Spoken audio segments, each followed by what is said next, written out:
Welcome to the Proactive Prevention Podcast with your host, Jim Mothersbaugh Jr. That's me, Jimbo in stereo. Are you ready to take proactive steps to shield your life and those around you from the impact of drugs, alcohol, and other harmful substances? If so, you're in the right place. Our mission is to empower and educate through compelling conversations with a diverse range of voices, from teens and parents to educators, medical professionals, and law enforcement, and more. Join us for in-depth interviews, real-life stories, and behind-the-scenes insights from our Road Radio USA school assemblies and the Proactive Prevention Podcast studio. At Road Radio USA, we're dedicated to creating engaging, impactful prevention education that inspires positive change. The Proactive Prevention Podcast is here to support anyone navigating the challenges of substance abuse, whether directly or through loved ones. Our goal is to provide the tools and knowledge needed to make informed, healthy decisions and to foster a community of empowered individuals who lead by example. Tune in, stay informed, and let's work together to create a healthier, addiction-free future for everyone. Welcome back to another Proactive Prevention Podcast, where we explore the challenges facing our communities and the inspiring individuals working tirelessly to create positive changes. I'm your host, Jimbo in stereo. Today I'm joined by Lycoming County District Attorney Tom Marino, a dedicated public servant, attorney, and advocate who has played a pivotal role in the legal and political arenas. Throughout his career, Tom has been deeply involved in addressing issues related to drug policy, law enforcement, and public safety. Topics that hit close to home here at Road Radio USA. His time in public service has given him unique insights into the opioid epidemic, the legal challenges surrounding it, and the broader impact substance abuse has on individuals, families, and communities. Today we'll delve into his career, his perspective on the fight against addiction, and what he believes we need to do as a society to tackle these issues head on. Tom, thank you for joining us. To start, could you tell us a little bit about your background and how you got involved with the district attorney and all that kind of stuff? Okay. I worked in a factory until I was 30. I started there when I was 17 years old. You had to be 18. It was Stroman's Bakery. You had to be 18 years old. And I went in for an interview, and the guy said, when were you born? And how old are you? I said, well, I'm 17. And he said, no, you're 18. I said, no, I'm 17. And he said, well, if you want to work here starting today, you're 18. So he made me a year older. And then,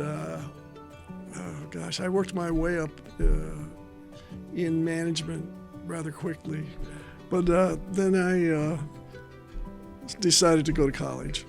It was 2 weeks after my 30th birthday. I started at Penn College when we was working at community college. And then I went to Lycoming College, graduated both Williamsport area and Lycoming College with honors. And then on to law school. And did well there, but it normally takes 7 years, 4 years of college, 3 years of law school. I did it in 5 because that's all the money we had, and that's what made me, my wife worked full time and I worked part time, and if it weren't for her, I wouldn't be where I'm at today, but we both worked our tails off, and I didn't want to do it in 7 years. I wanted to get it done in 5, and I was hired with McNerney Page right away. I passed the bar the first time. Wow. And then I became in the office I became a partner, but I also was a part-time district attorney because one of the attorneys was the district attorney. And after he decided not to run, he said, we want you to run. And I wasn't sure about it, but it took me probably a couple weeks to think about it. And I said, sure, why not? And it was the best move I ever made. Great. So. From your perspective now, Tom, how serious is the drug issue, the drug problem here in Lycoming County? It's not as bad as it was maybe a year and a half ago. I have put together a great team. I have an incredible chief county detective. I have another 18 detectives and undercover agents, and they're picked from the top of the line police officers in the county and even from other states. They move here and they're part of the team. And we really have cleaned up the streets in the last almost a year. Wonderful, wonderful. What trends are you seeing regarding drug-related offenses among the youth? And have you seen certain types of drugs now in the county become more prevalent? Yeah, we are having more of an issue with youth. From as young as 10 years old and then up to 16 or 17. But a 17-year-old I can prosecute as an adult, and I'm doing that in a case because of a killing. But these kids are carrying guns, and the team is out, and we really have put most of us stop to it because they know that their buddies have been arrested and are in detention, or their buddies have been arrested and actually they're in county jail or state prison. So we're getting the message out there that we are not messing around. And also I'm holding the parent or the parents responsible and charging them as well. Okay. Now, why do you think young people are particularly vulnerable to substance abuse, and what factors contribute to them getting involved with drugs in the first place? You know, we could talk for about 2 hours on that. However, it's a different generation. For some reason, back at my age, it's like, okay, you're 10 or 12 or 13 and you start to smoke or drink beer. Now, I was never a smoker and I don't drink, I never drank, but it's just something that your parents tell you not to do, but these kids we were doing it back then, and it's not much different today. But unfortunately, the parents aren't supervising their kids, and those kids are getting into trouble. And it's just not, blacks or Hispanics. It's whites just as much that are involved in using drugs and partying with drugs. But we're getting across to these kids that use fentanyl, or there will be other drugs mixed with it. I have 2 cases now where there are fentanyl deaths, and I'm charging the dealer and the supplier with first-degree murder. So that kind of information gets out.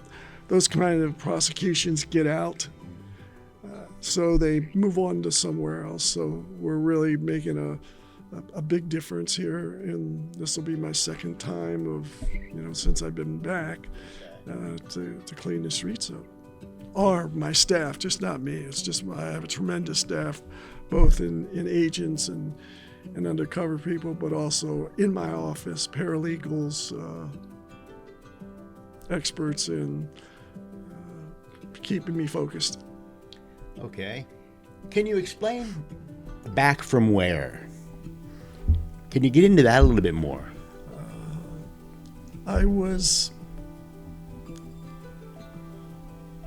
the U.S. attorney at the same time I was district attorney. And it was my 3rd term. My first term was started in 92 to 96, and then 96 to 2000, and then 2002 I had 2 years in, but I was nominated to be the United States Attorney for the Middle District of Pennsylvania.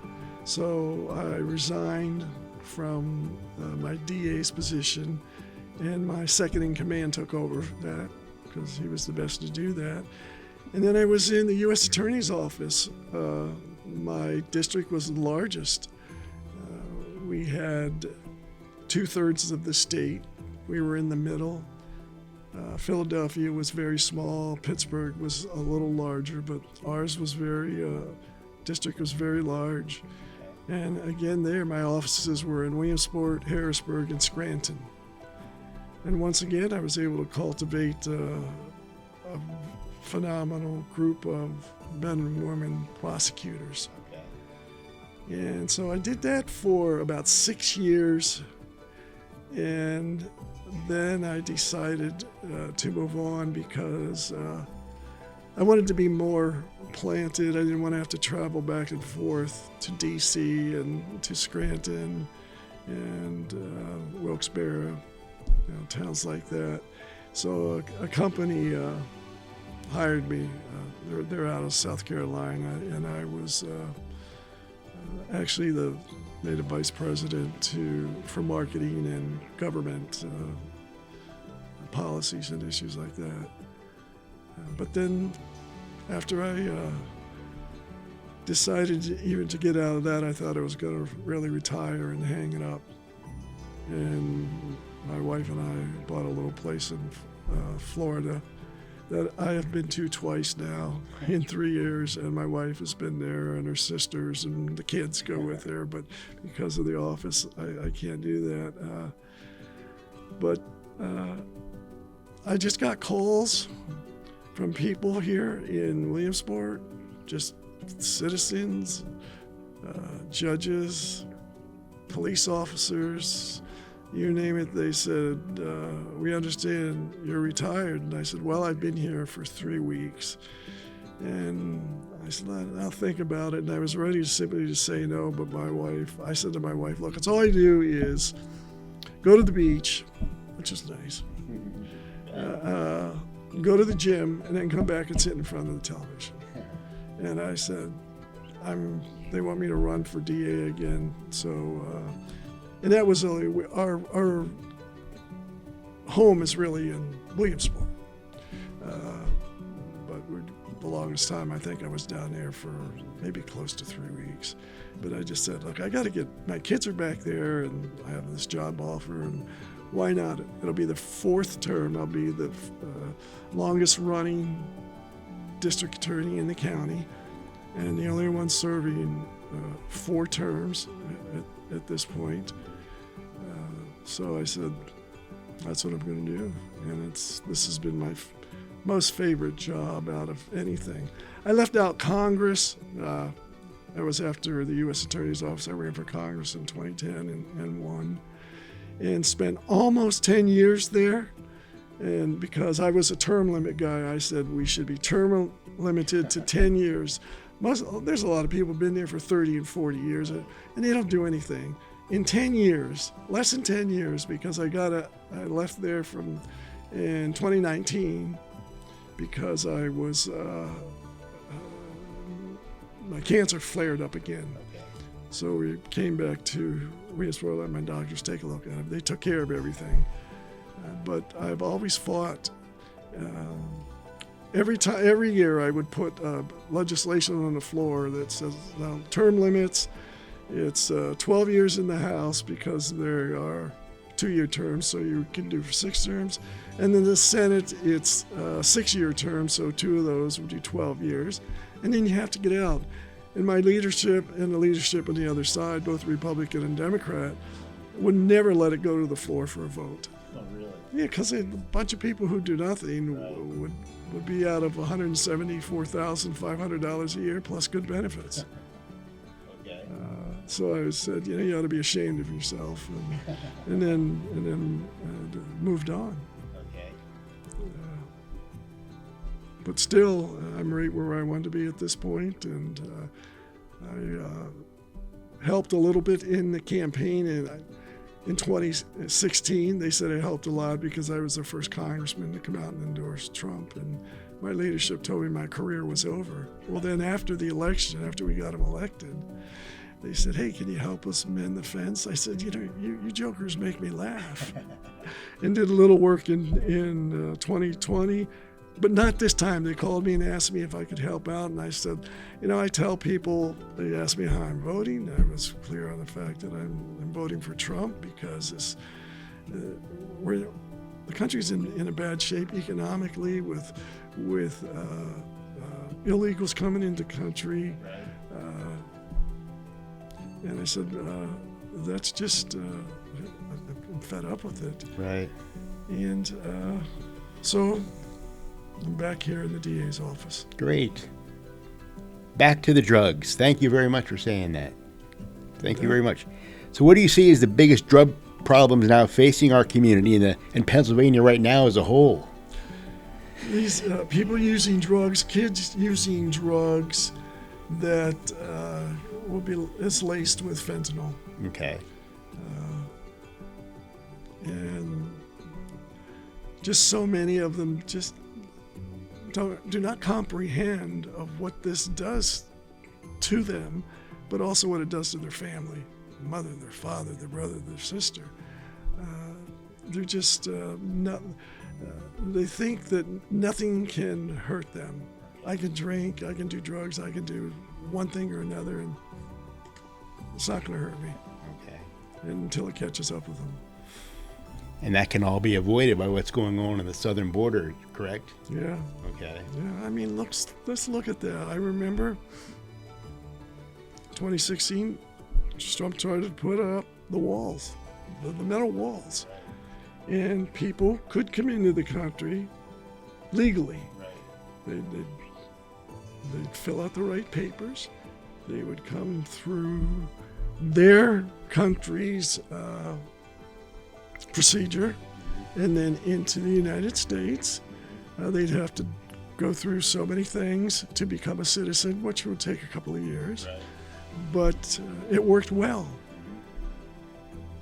When Trump left office, Biden tore down some of the walls. And it's all you have to do is turn the TV on and see what's happening. Right. And you have people coming now from violent Hispanic countries. Most of them are not violent criminals. They're just trying to get away from the terrible conditions that they're in. Right. But still, there's no process to place these people. We have over 10 million illegals in the country. I'm not saying that most of them are bad, but it's so easy now for these criminals to come in from other countries, Hispanic countries, that are murderers, major drug dealers. Look at the murders that have been done here. There was just the illegal that came in and killed a young, I think it was a nursing student. Lincoln Riley, yeah. So he is be in prison for the rest of his life, but unfortunately they don't have a death penalty, I don't think, there, because I think the DA would have asked for it. And somebody like that, the world would be a better place without them. And there was drugs involved. Absolutely. Yep, that's what's tough. So, how has the opioid crisis affected young people here in Lycoming County? And have you been seeing shifts in the drug being used over the recent years? We do see a major decrease. Okay. One of the reasons is the people, gangs that we're bringing, and gangs is another part we'll get into, but drug dealers in Philadelphia were giving young kids, 12, 13, 14, 15 years old, money, drugs, and guns to come here and sell it. And then the profits would come, they'd take it back to Philadelphia. And the Philadelphia dealers remember when my team and I were in office as prosecutors and DAs, and they don't want to mess around like Lycoming County with us, but unfortunately they talk these kids into doing it.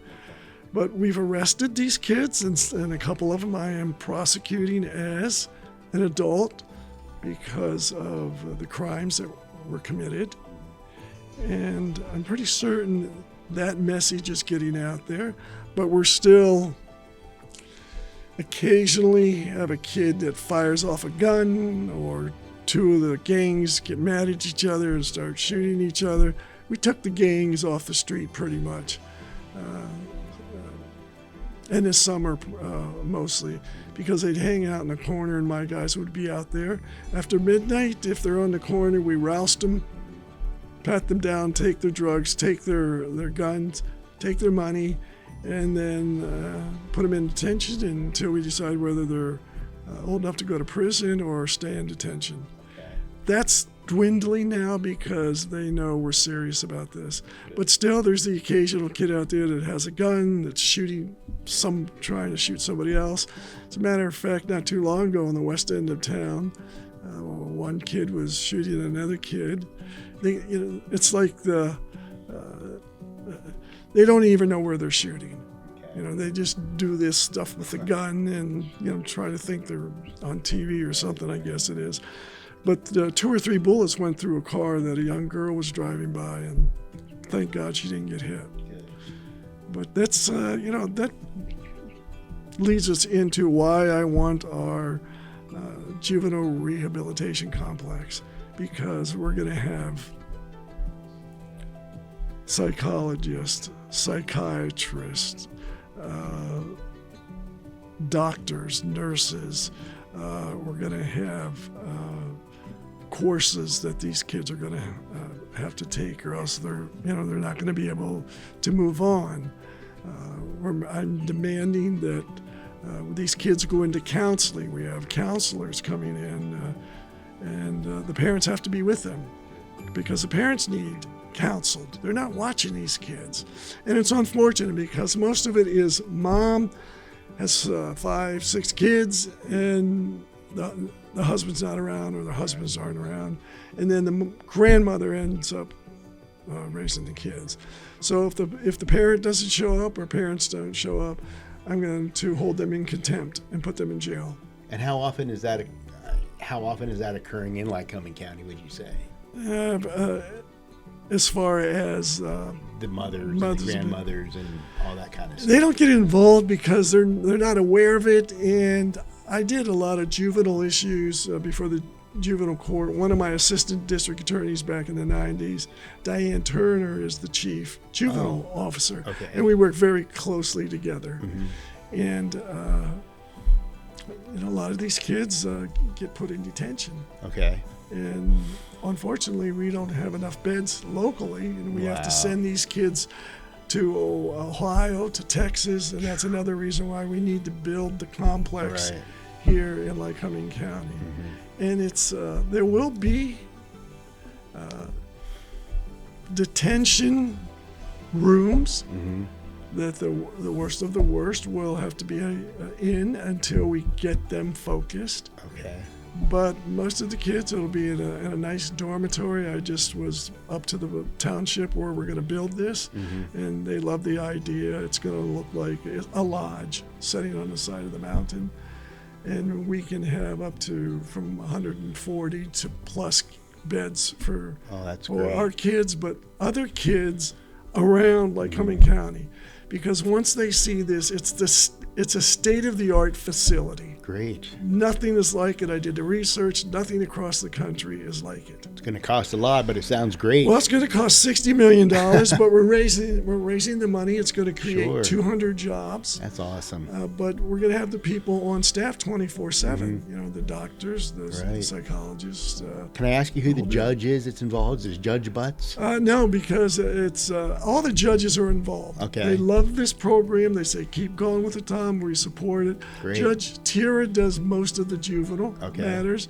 and so he can't get to the meetings that often, but I stop in every once in a while, bring them up to speed, and they're all thrilled. I'm dealing with our legislators, Senator Yaw and Reps Joe Ham and Jamie Flick, and they're working to get money. And I have a wonderful grant writer, Katie. She just knows where to find this stuff. And then my colleagues in D.C. So I actually wrote a letter to Musk and said, hey, I met him a couple of times because when I was in Congress, went to his facility, rocket facility out in California. Did you really? Wow. Yeah, he's a cool guy. But I didn't get a letter back yet for the $60 million, so I gave it to somebody that's in the administration that sees him once in a while. I said, give this to Musk. And so my address and phone number's there. That'd be nice to have him as a friend, huh? Yeah, give me a holler. That'd be great. Okay. In your view, what role can community organizations like Road Radio USA play in addressing substance abuse and addiction among young people? There you go. What do you think? Well, we always need more money to work on the problem. We always need people who, there are so many people volunteer, but we need a full-time system here in Lycoming County where we're dealing with kids. Now, we have drug court for adults, and we have DUI court for adults. We have mental health courts. That's another issue I'm dealing with.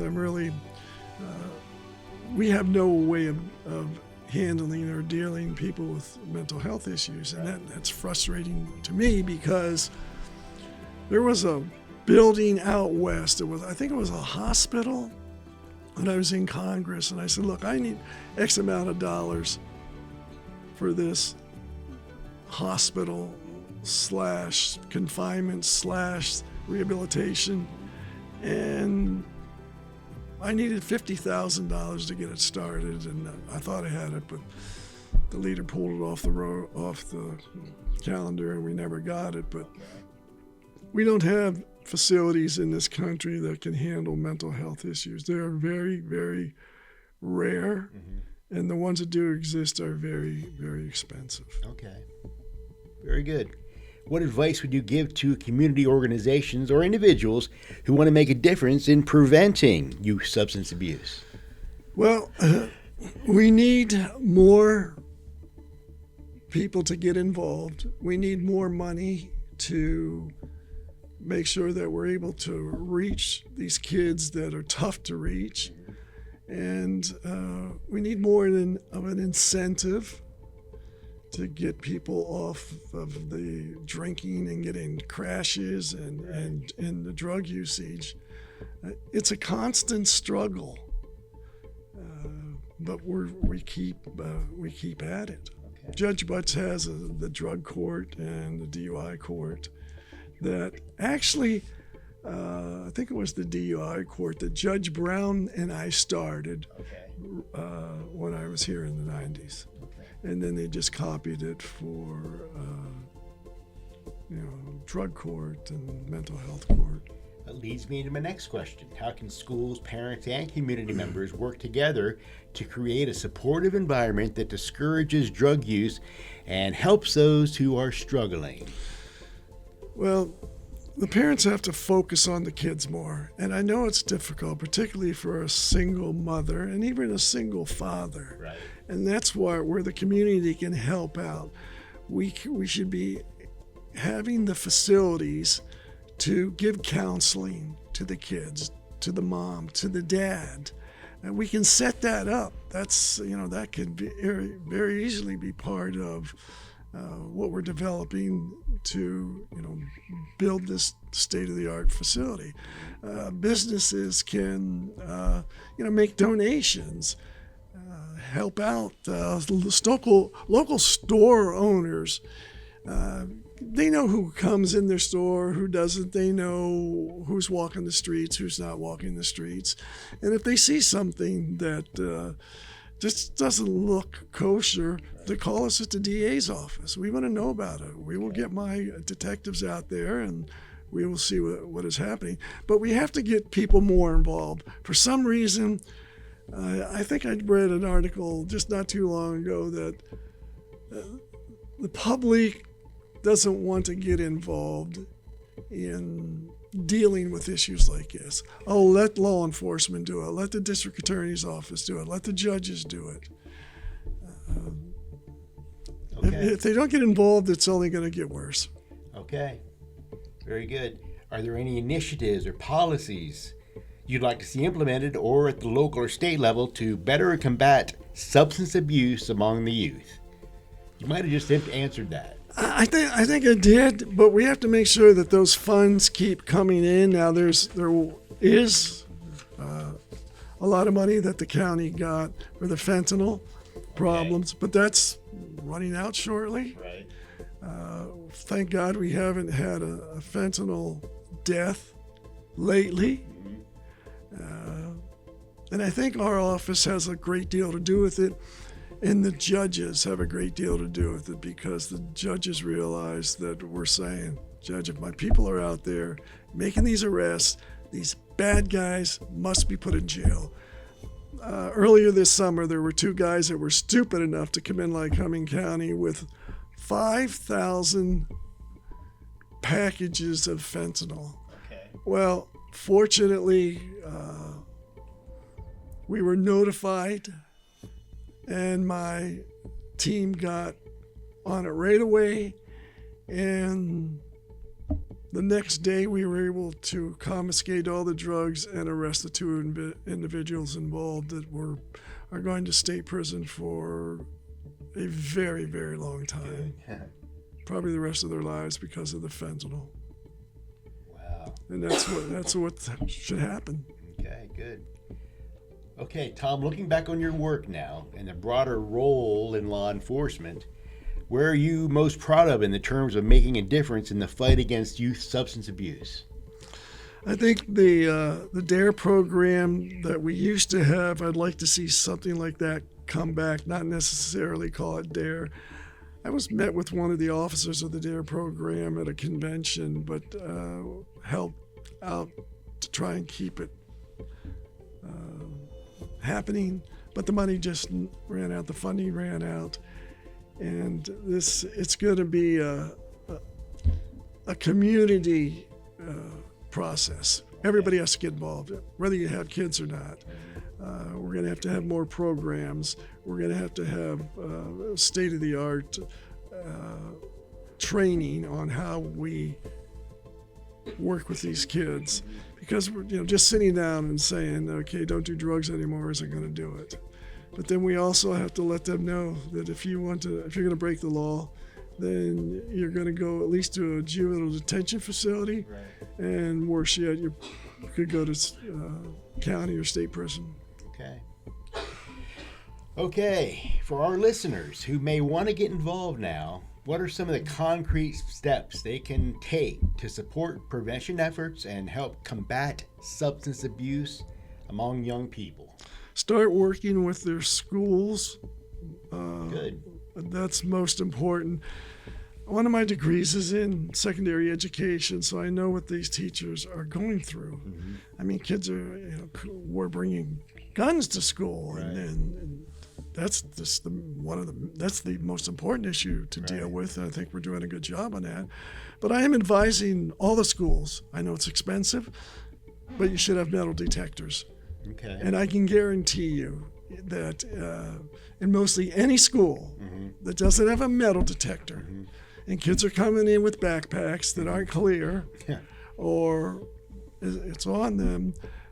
If there were 100 kids coming through that door, you could get 5 of them that I know would be carrying a gun. Is that right? That many? Yep.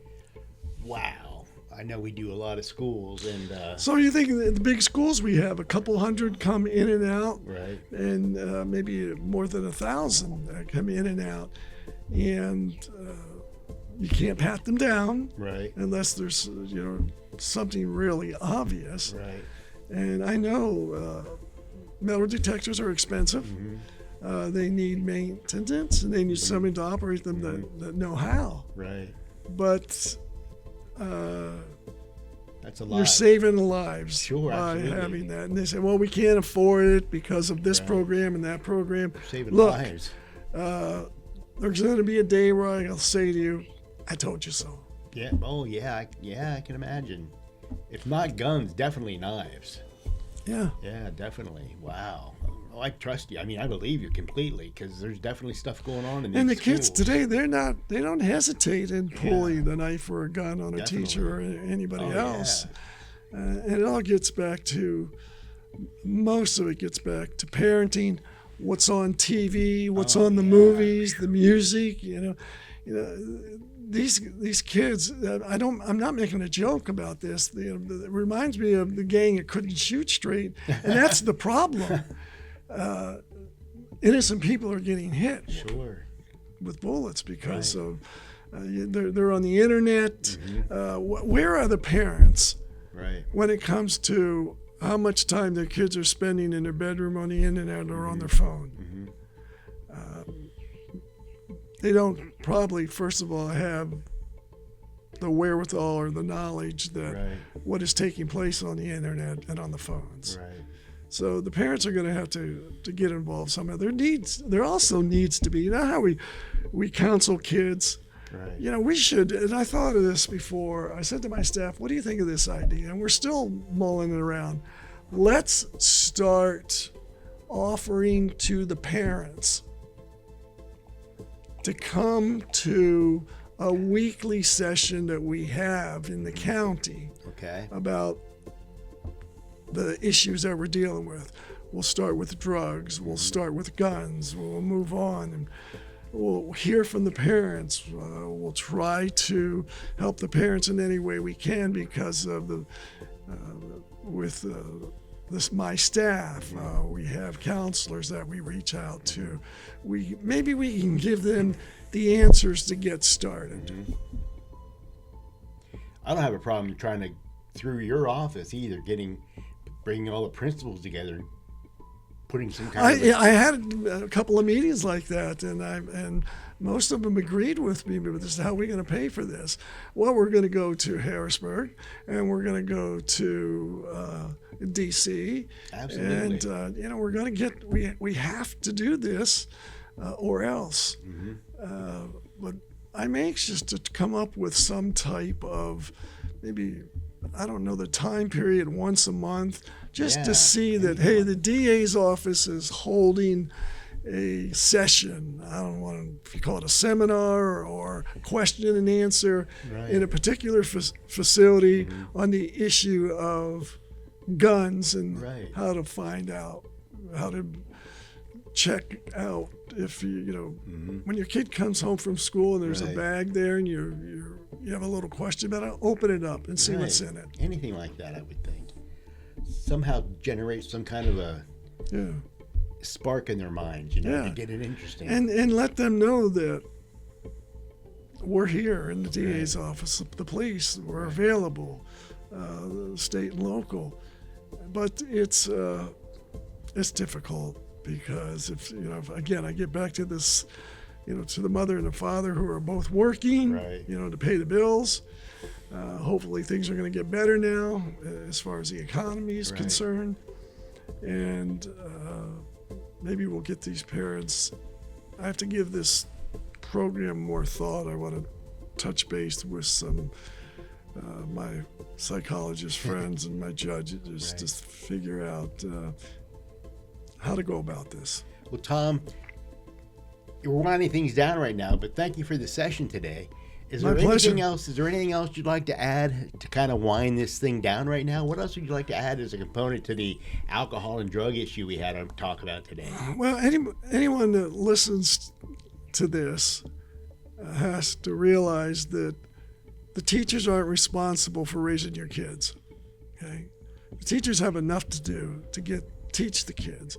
Parents have to get involved with their schools, and if there is an issue, if there are drugs in the house that you see that your kids have, if there is a gun in the house that you see that the kids have, call us. Call the DA's office. We can deal with it. We're not necessarily going to make an arrest.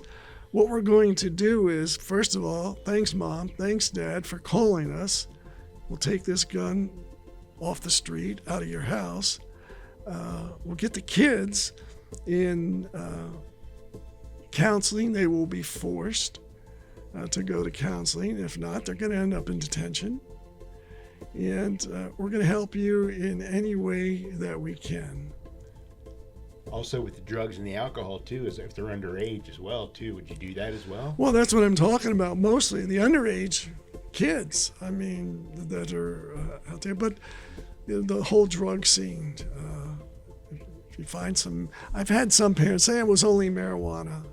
And I said, yeah, I know. I hear that all the time.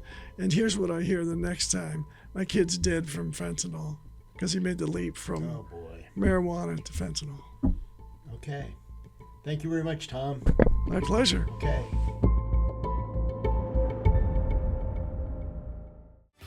Thanks for listening to the Proactive Prevention Podcast. Until next time, this is Jimbo in Stereo.